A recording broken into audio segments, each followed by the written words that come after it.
For thousands of years, the Hayli Gubbi volcano in Ethiopia was silent. To humans, it wasn't just inactive, it was forgotten. A dead mountain. A sleeping giant.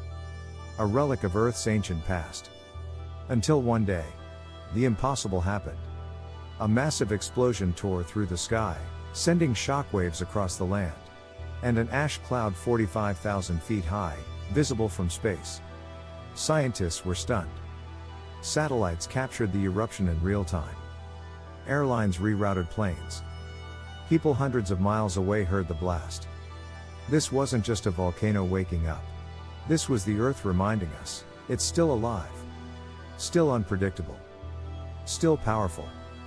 Today, we dive deep into the science, the mystery, and the global impact of the volcano that erupted after 12,000 years of silence. Welcome to the story of Hayli Gubbi. Chapter 1, The Sleeping Giant. Nobody expected most active volcanoes erupt every few decades or centuries. But a volcano erupting after 12 millennia is almost unheard of. To understand this eruption, we have to travel back to a time long before human civilization. Back then, Africa's Rift Valley was tearing open, literally splitting the continent in two.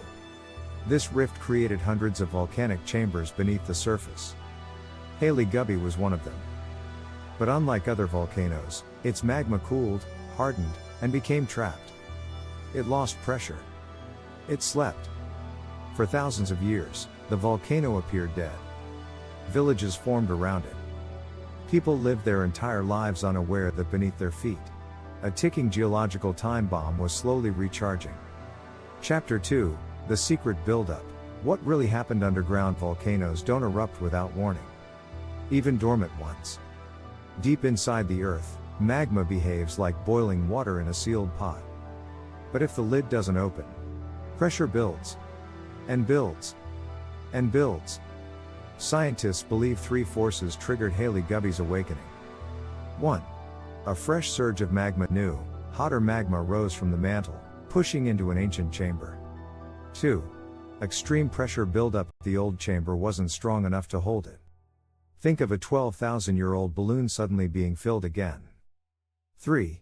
A structural crack. A tiny crack in the chamber wall may have been all it took for the explosion to begin. When the pressure finally exceeded the rock's strength, the mountain blew open.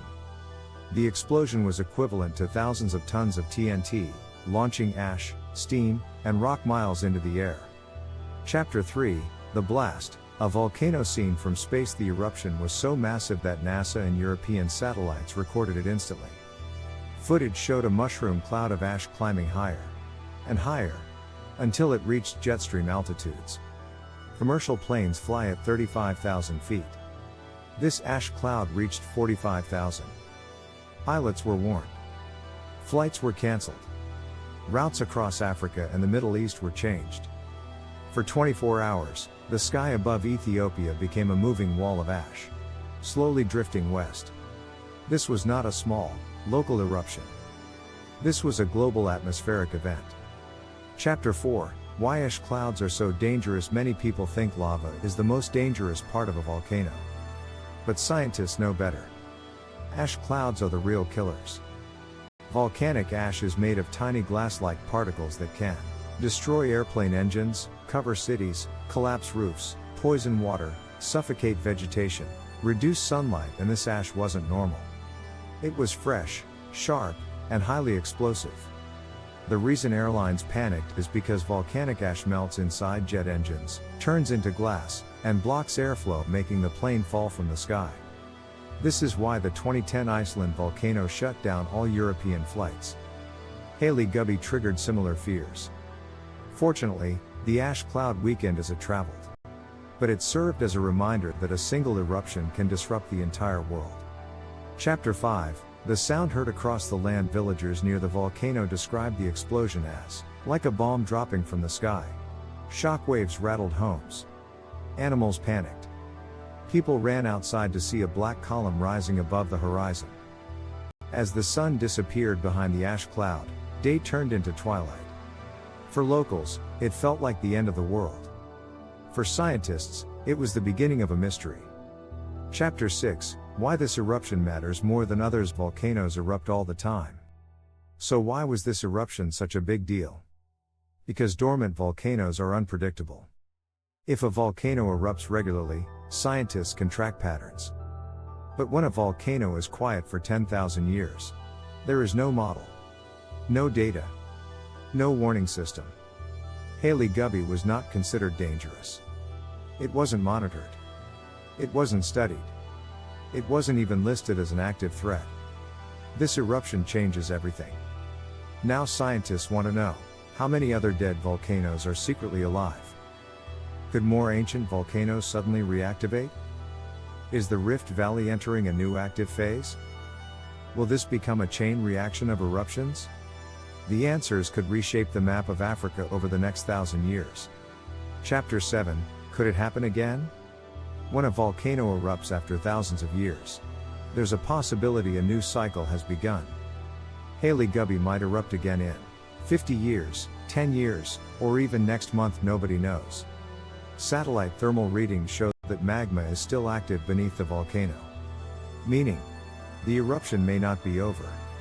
This could be the first chapter of a much larger event. Chapter 8, The planet is changing around the world. Volcanic activity has been rising.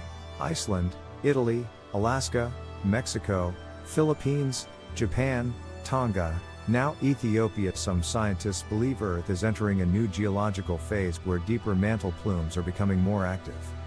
Others believe climate change is indirectly influencing volcanoes through melting ice sheets and shifting pressure. Whatever the reason, Earth is speaking loudly, and Hayli Gubbi is one of its messages. Chapter 9, What we can learn from this eruption. This eruption teaches us three powerful truths. 1. Earth is never fully stable, even dead volcanoes can awaken. 2. We must invest in global monitoring systems. Dormant volcanoes are unpredictable and can cause global disruption. 3. Humanity is tiny compared to geological forces. In a single moment, the Earth can release more energy than all our technology combined. Final chapter, The unseen power beneath us. The Hayli Gubbi eruption is not just a scientific event. It is a reminder. A reminder that we live on a breathing planet. A shifting planet. A planet filled with fire beneath the surface. We walk on thin crust, while an ocean of magma moves below us.